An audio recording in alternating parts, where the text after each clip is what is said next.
噔噔噔噔，变出来了。我带了辣椒，今天是麻酱，所以芝麻。你道具好多哦，我们快要做完了哦。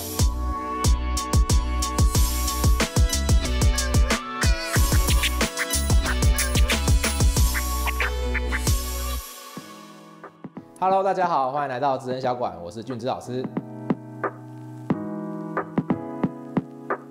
酱料是每一道料理的灵魂角色。今天为大家带来我们华人非常习以为常的生活好味道——麻酱。麻酱呢，它可以帮我们食材的香气更多的提升。先准备好一罐在家里，回家下班拿起来就可以立刻调理出一桌美味好料。学起来！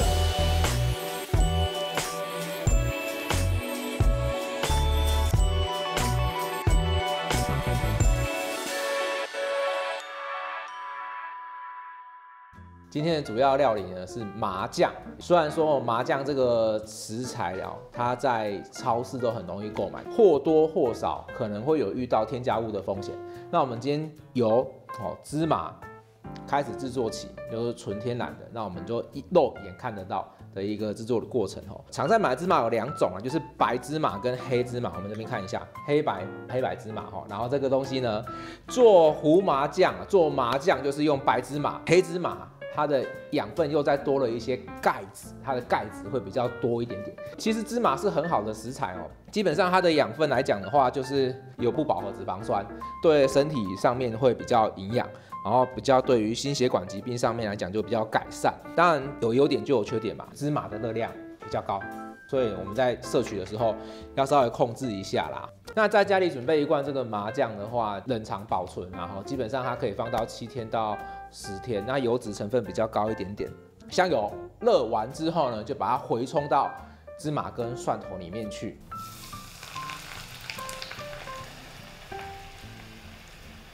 芝麻跟蒜头的香气会透过热油去把它挥发出来。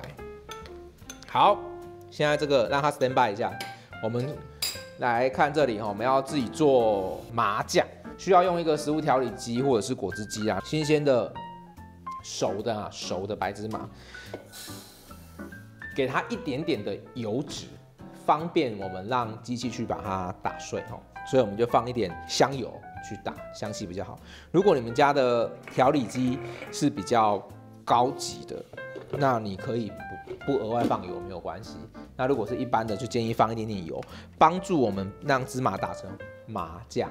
我们就是把这个芝麻在里面打到就是细碎成麻酱的状态，就可以进行调味。如果量比较少，它会跑到旁边去，粘在那个墙壁上啊，你就再把它刮下来，重新调整好位置，再打一次就可以了。看一下哈，基本上它会把白芝麻打成像这样子。那像这个状态之后呢，我们再来把我们的这些调味料都把它加进来，然后糖跟盐巴，做一些调味，蚝油，我们现在要做的动作是搅拌，所以就是打一下停一下，打一下停一下。好，香。再把刚刚的这个冲到蒜头跟白芝麻里面的香油，把它加进来，分次加进去，一点一点把它打下去。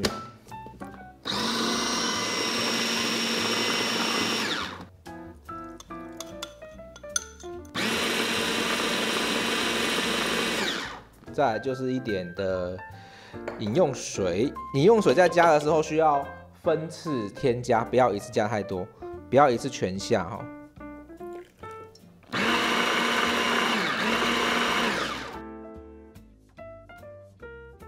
像这样子哈，我们的一个麻酱，这样子的话，我们麻酱就完成了，把它倒到碗里面来。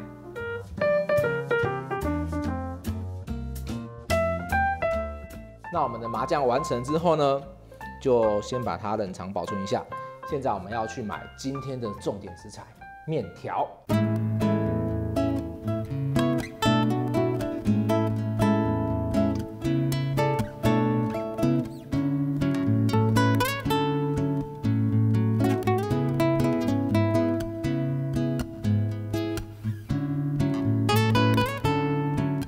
们今天来到古亭市场，来找到一间传统的手工面店，要来询问一下老板，我们今天的料理麻酱面，什么面条是最适合又健康的？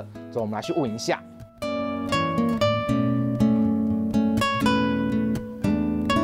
老板，我们今天想要煮麻酱面，好，请问一下，这么多丰富的面条，有比较推荐哪一个是跟麻酱面搭配的？都可以。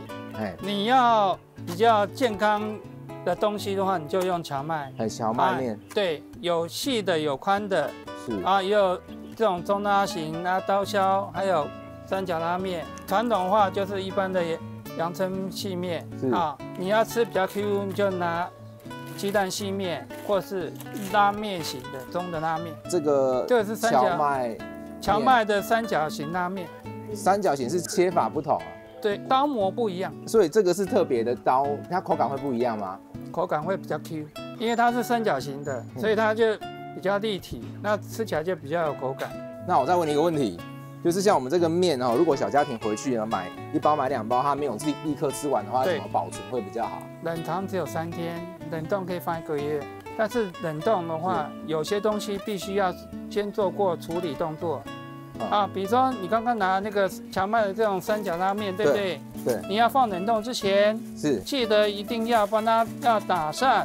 打散是让它水容易渗透，容易煮，不需要推冰，水沸腾以后才面放下去。没吃完的这个面条是先把它拨散之后放冷冻。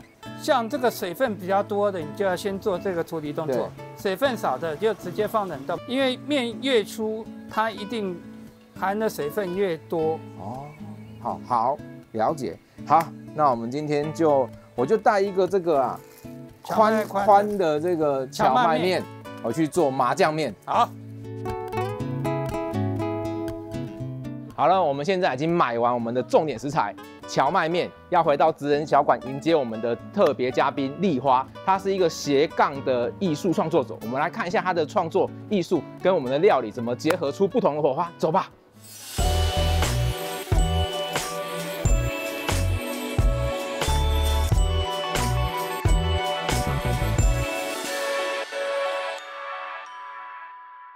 那我们来欢迎本集的特别来宾刘丽花老师，她也是一个老师。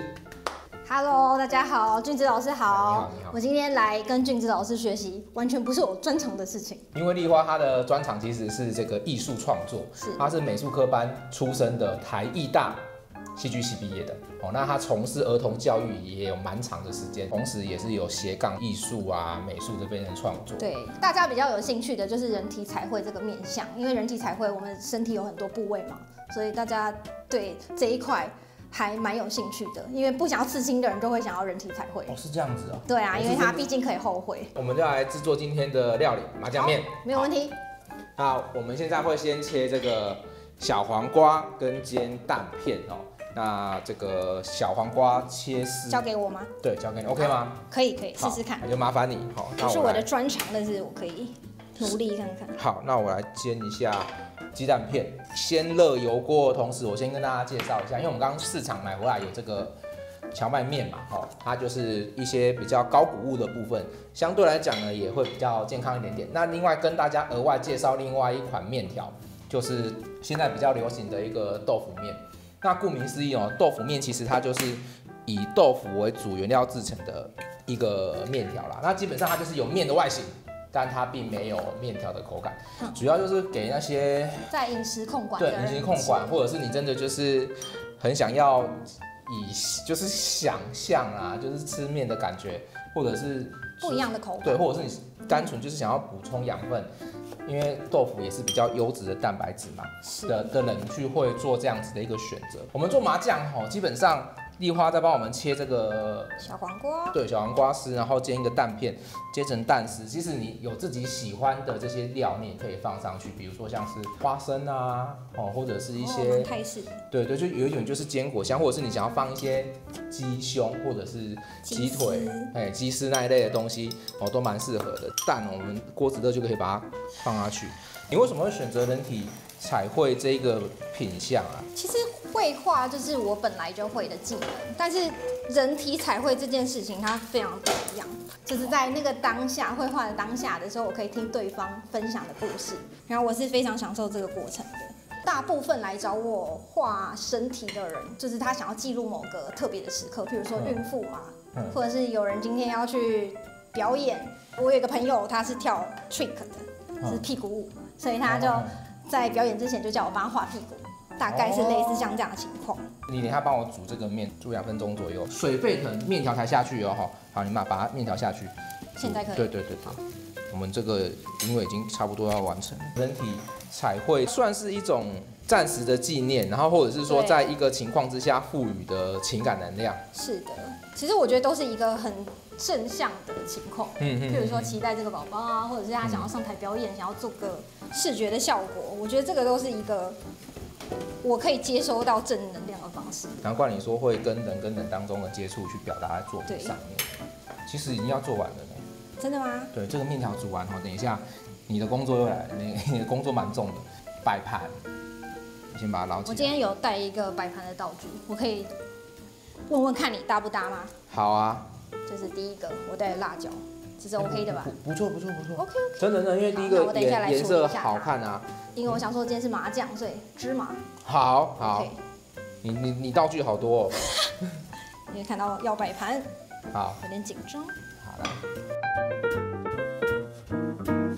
好 ，OK， 那麻酱好不够多，对不对？那个下面只是个设计，我们就给它再淋上去。嘿，然后最后给它一点点红色。好了，差不多就这样。好，可以吗？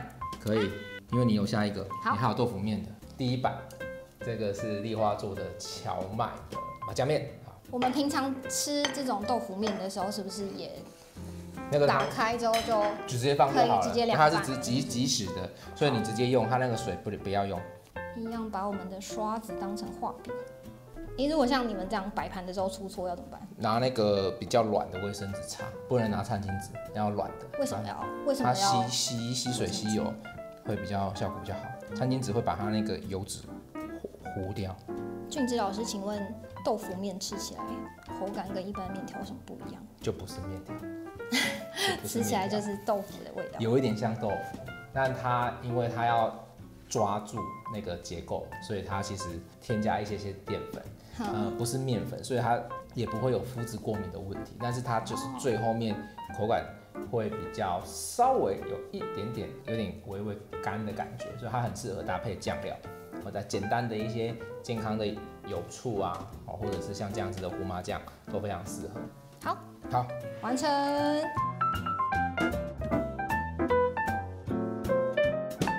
不同的面条同样都是麻酱面，完成。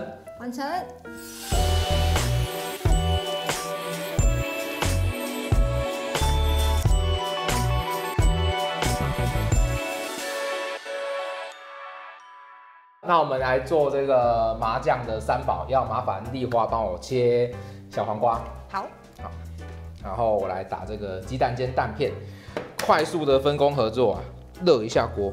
我们做这个料理就是把食材都把它准备好之后，跟麻酱本人拌在一起。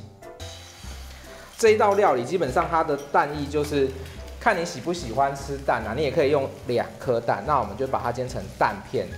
那本身鸡蛋就不调味了，等一下跟麻酱合下去就会有这个味道。你有除了人体创作做画布以外，有尝试不同的这个素材去做创作吗？我今天刚好有带一个跟厨房有关的一个作品好，噔，变出来了。它这个怎么给你看一下画的？它其实就是有一次我在一个商店的时候看到这个锅子，突然想到的一个想法。之前是看到别人在做料理，就像你这种类似的节目，对，我就看到在煮东西的过程其实蛮有趣的，那颜色也是慢慢的变出来的。那我就想到粉蜡笔这个媒材啊，因为它本身有一点油脂，所以它碰到热的时候它是会慢慢融化的。这个作品它真的是在火上画出来的。粉蜡笔它有油脂嘛，所以它碰到热的时候会融化。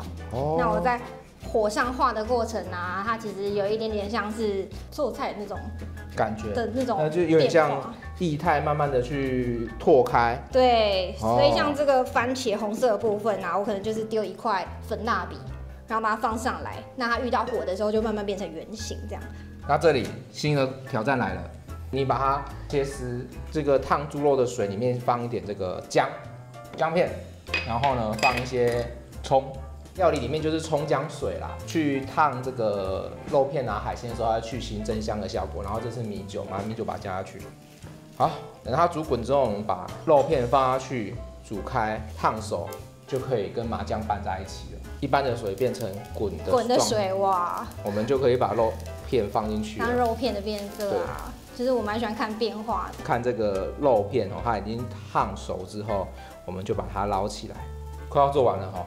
这道菜其实很简单，基本上你在家里面把麻酱先准备好啊，隔天来你就是烫一下这些东西，切一切哦，它就是可以做一道立即上桌的美味凉拌料理了哈。当然你今天烫肉片，你也可以用那个鸡胸肉，那个鸡丝，对，那种胡麻鸡丝那种，那个也很棒哈。你等一下呢，这个先去依你想要的这个麻酱的量放进去里面，但是酱是不是不能多到盖住食物本身的味道？它太多会盖住了，但是我们也不能说完全不，因为有的人他可能就特别喜欢吃这个麻酱的。对啊，交给你了，试看看啊！你不是有很多道具？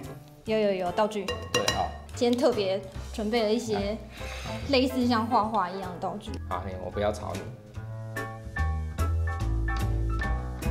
这样好了。好啊。像山一样高。是。好，那我们就完成了这一道麻酱三宝。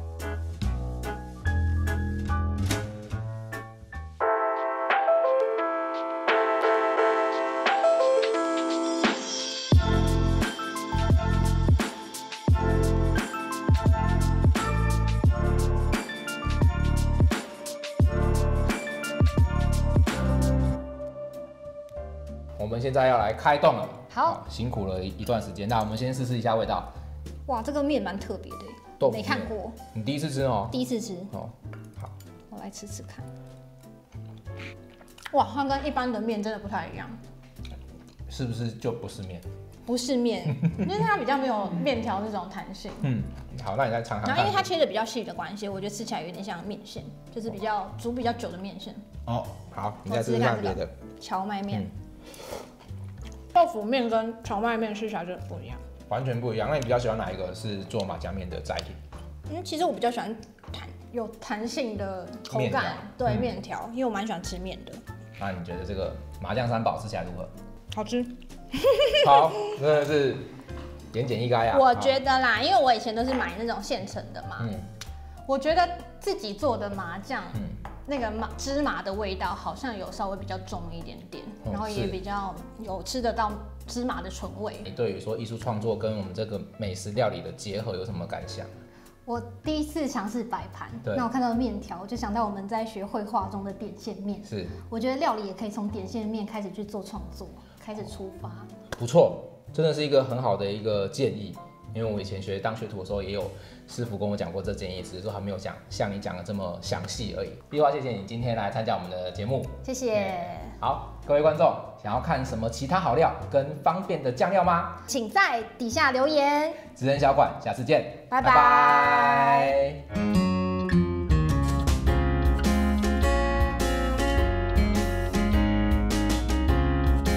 慢慢的，你就会开始去评估，说你有没有办法去享受这个工作。那如果你不能享受的话，等一下，如何？